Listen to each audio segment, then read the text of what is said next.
So researchers have discovered that the brain's sugar coat, also known as the glycocalyx, loses its strength as we age, and that might be a key factor in memory loss. Yep.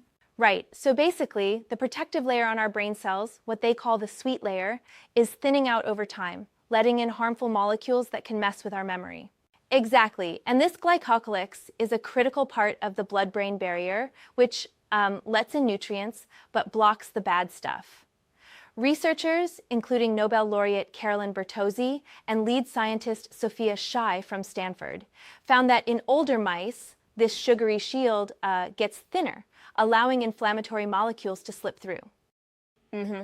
And by restoring that sugar layer, they basically tightened up the barrier, reducing inflammation and improving the mice's memory performance.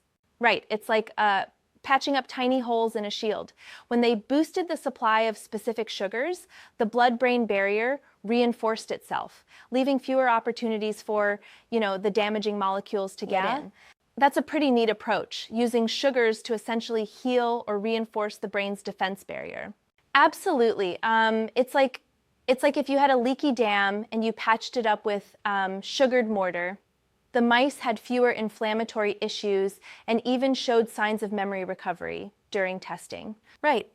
So does that mean this strategy might one day help with human conditions like Alzheimer's or age-related memory decline? Well, that's the exciting part. They see potential, though it's still early days. The idea is, by restoring the glycocalyx, they could improve the blood-brain barrier's integrity. This might slow cognitive decline, but we're definitely not at the point of human trials yet.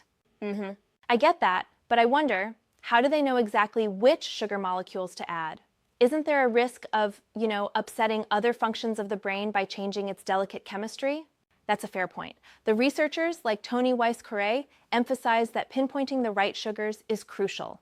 They aim to isolate which glycan types have the most beneficial impact. There's a lot to figure out about how these sugars interact with other protective molecules in the barrier.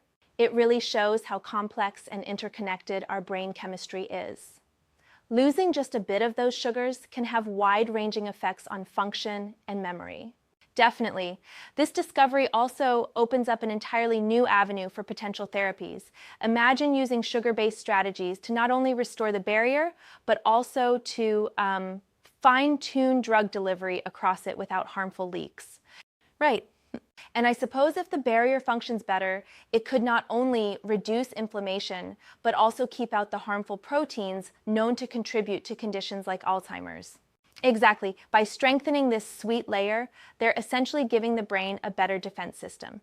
Future research will focus on how this translates to human patients and whether we can, safely restore it in people. It's a fascinating direction, definitely worth keeping an eye on as more studies come through.